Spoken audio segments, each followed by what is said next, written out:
بله سلام شاگرد عزیز، خدا کنه وقت خوب داشته باشین، روز خوب شروع کرده باشین، هفته سر حال. بعد از این من هفته یک دفعه براتان لکخون جور میکنم که دیش همه امو هفته از امو هفته تانه براتان تشریح میکنم، یعنی کتاب چگه که از امی هفته کل درسایی را که میخوانیم براتان تشریح میکنم. موضوع ما تغییر کرد، موضوع را میگه. تیما از بوستاد. بوستاد چی را میگه؟ خانه را میگه. جای بود و باشه میگه بوستاد. ای از هفته 45 تا 46 است. مگرم ما تنها یک هفته را براتون امروز تشریح میکنم که در این هفته شما کدام کارخانگی را بکنید. اینجا در شروعش اول نامایتان نوشته میکنین. این کیور کود است که اینمی لکخونه که از امیال از مرا مشنوین و از لیسا را میخواین همه روزا بشنوین. در اینجا میرین لکخونه هستن.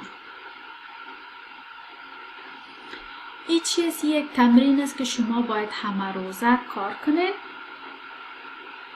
در اینجا کیور کود داره براتان میخوانه، چندین بار ای را گوش میکنین، بعد از کوشش میکنین که خودتان بخوانینش. همه روزه ای را گوش میکنین، میخوانین که تمرینتان دیش خوب شد. این هم تمرین روزمره است، یعنی هر روز 10 دقیقه ای را تمرین میکنین. اینجا کیور کود داره براتان میخوانه و اول گوش میکنین، باز کوشش میکنین که خودتان از روش بخوانین.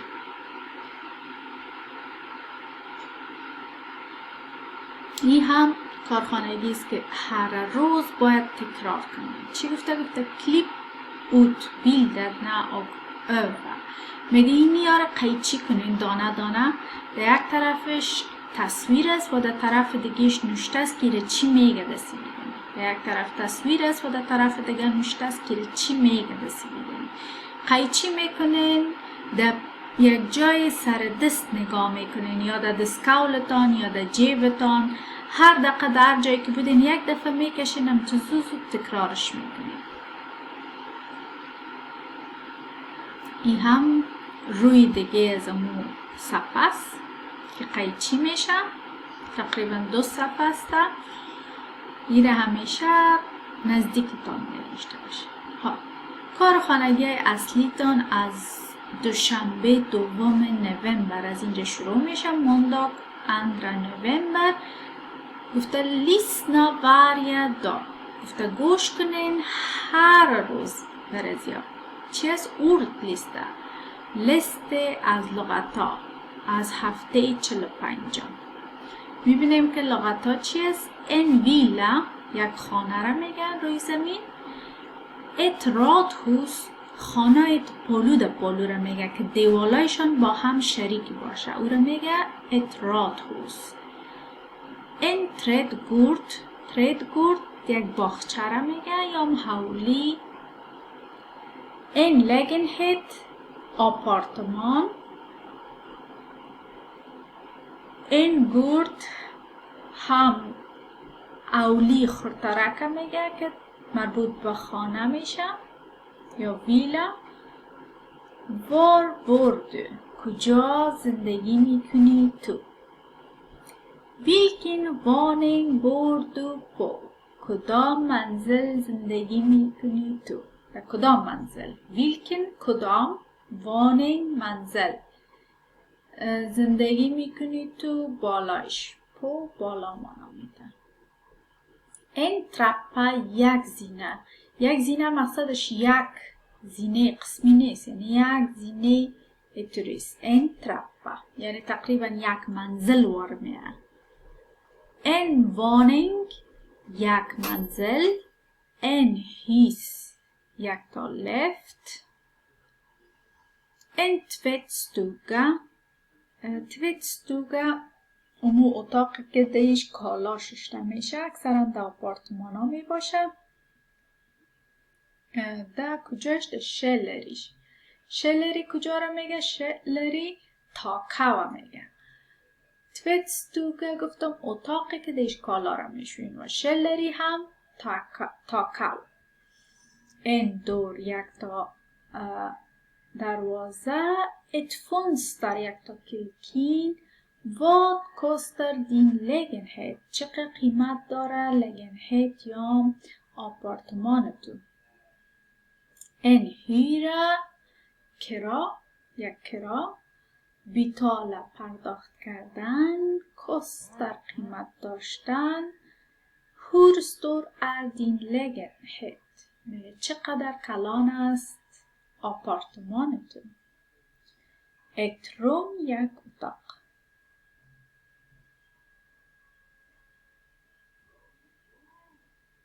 این هم کارخانگی امروزتان است. مونداگ 2 نوامبر. دوشنبه 2 نوامبر. Ord för rödblad. En etta یک اتاقه. En etta یعنی ات یک اتاق. یک میگم en etta که بگوین یعنی یک خانه یک اتاقه. En trea یک تا خانه 3 اتاقه. En tvåa 2 اتاقه. En fyra 4 اتاقه. En femma 5 اتاقه. Hur många rum har du? چقدر اتاقا داری تو؟ و دیگه از کوادرات متر. کوادرات متر یعنی اما یک اندازه است که ما و شما قدر استفاده نمیکنیم ولی دستی بیدن زیاد استفاده میشه. کوادرات متر اندازه خانه است. این پورت کود امی کوده که در خانه داخل میشی و میزنی او را میگه پورت کود. خب میریم پیش. اینجا این هم کارخانگی روز دوشنبه است. گفته که چی کنین؟ این لغت ها را تکرار چندین بار نوشته کنین. گفته skriv orden många gånger. نوشته کنین لغت ها را چندین مرتبه. هر کدام از این چندین مرتبه نوشته میکنین. این هم کارخانگی امروز است. skriv orden många gånger. بازم لغت ها را نوشته میکنین چندین مرتبه. به خاطر که تمرینتان خوب شود. این هم کارخانگی امروز است. کیور کود است. ای املاست. دیکتامن املا را میگه. از کدام حرف است؟ از حرف ب. لیسنا و اسکریف اردن. میگه گوش کنین و بعد از او بنویسین لغت را که اینجا شنیدین ده اینجا بنویسینش. کارخانگی ها تغییر کرد. تا پیشتر از مونداگ بود. آل کارخانگی تیسداگ است. تیسداگ سه شنبه 3 نوامبر. گفته درا ات ستریک فران ordet till rätt bild. میگه خط بکشین از لغت درست و تصویر درست. این ویلا چی رو میگه؟ پیداش میکنین و یک خط کش میکنین برش. همه تو این صفحه هم این چیز است. اینجا چی گفته؟ این هم کارخانگی تیسداگ 3 نوامبر است. سه شنبه 3 نوامبر. سکریو تنها می نویسیم. اینجا می بینیم چی رقم انویل نوشته میشه. در زیر شما تمرین میکنید و می نویسیم.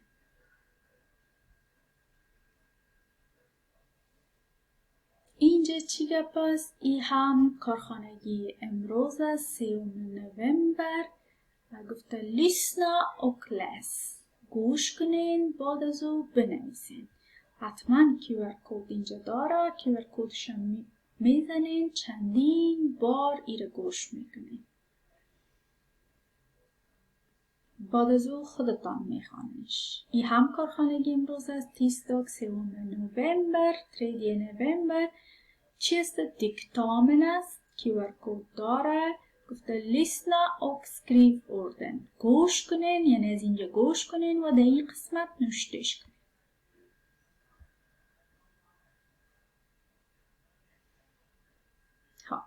کارخانگی سه شنبه هم خلاص شد. دال کارخانگی چهارشنبه است.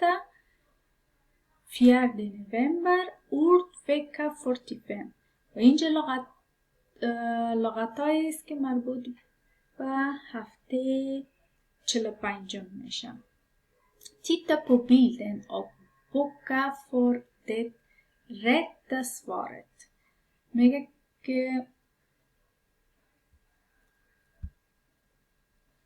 میگه اینجا تصاویر میبینین، بعد از او انتخاب میکنین امو نوشته یا لغت درسته. مثلا ایره چی میگه؟ شلری. شلری کدام از این شلری است؟ امو رو یک خط میزنین و نشانی میکنین. درست است؟ ای هم چهارشنبه است، 4 november, onsdag 4 november. I ham onomatras. Titta på bilden och boka för det rätta svaret. میگه که ببینین و تصاویر امو لغتی که برای تصویر نزدیک است او را انتخاب کنید. خب این هم کارخانه امروز است. onsdag 4 november.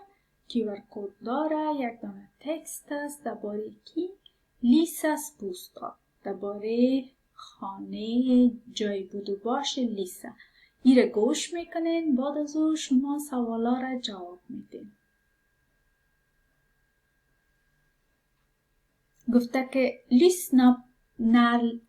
lyssna på när Lisa berättar om sin bostad. میگه گوش کنین که لیسا درباره بوستاد خود یا خانه خود گپ میزنه.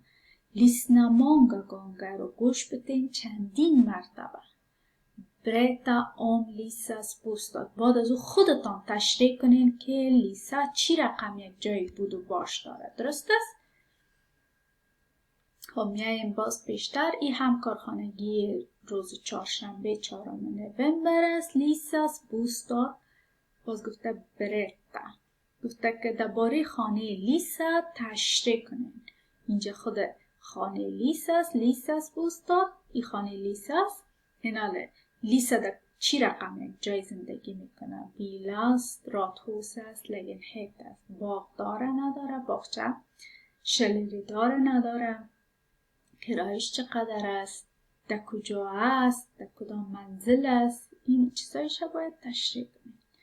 لفت داره نداره؟ خب این هم کارخانگی روز چهارشنبه است. onsdag 4 november. QR کد داره. دیکتامن است درباره حرف ال. گفته lyssna och skriv orden. گوش کنین لغت و بنویسین در این قسمت. همون لغت هر چیزی که در QR کد گفت بنویسینش. خب این هم کارخانگی روز پنجشنبه است. یعنی کارخانگی چهارشنبه هم حالا شد. در پنجشنبه میم torsdag 5 november. پنجشنبه 5 نوامبر. در اینجا شما لغت هایی را که قبلا خواندین، مثلا ایره چی میگه در اینجا نوشته میکنین. ایره چی میگه اینجا نوشته میکنین و ایره چی میگه نوشته میکنین. هر تصویر در زیر نوشته میکنین که ایره چی میگه. و این هم کارخانگی امروز است. دوام میتین این رقم. این هم کارخانگی روز پنجشنبه است. torsdag 5 november. QR کد دارد. درباره جای بود و باش کیست؟ فاطیما's bostad. ایره گوش میکنین. گفته lyssna ringa in rätt svar. گفته که گوش کنین و جواب درست حلقه کنین. var bor فاطمه؟ کجا زندگی میکنه فاطمه؟ در مالمو، در اکسیه، در لیمهم. در کجا زندگی؟ هر کدامش سهی سمور حلقه کنین. hur bor فاطمه؟ چه قسم زندگی میکنه فاطمه؟ در ویلا، ای راتحوس، ای lägenhet. کدامش زندگی میکنه امور حلقه میکنه. یه هم کارخانگی امروز است. vilken våning bor hon på؟ در کدام منزل زندگی میکنه؟ در منزل 5، در منزل 6 یا در منزل 7. har hon hiss؟ آیا او لفت داره یا نداره؟ اگه داره میگیرین یا hon har hiss. اگه نداره میگین nej hon har inte hiss. hur mycket kostar Fatimas bostad؟ چقدر قیمت داره امی جای بود و باش فاطمه؟ 700 کرون، 7000 کرون و یا هم 70,000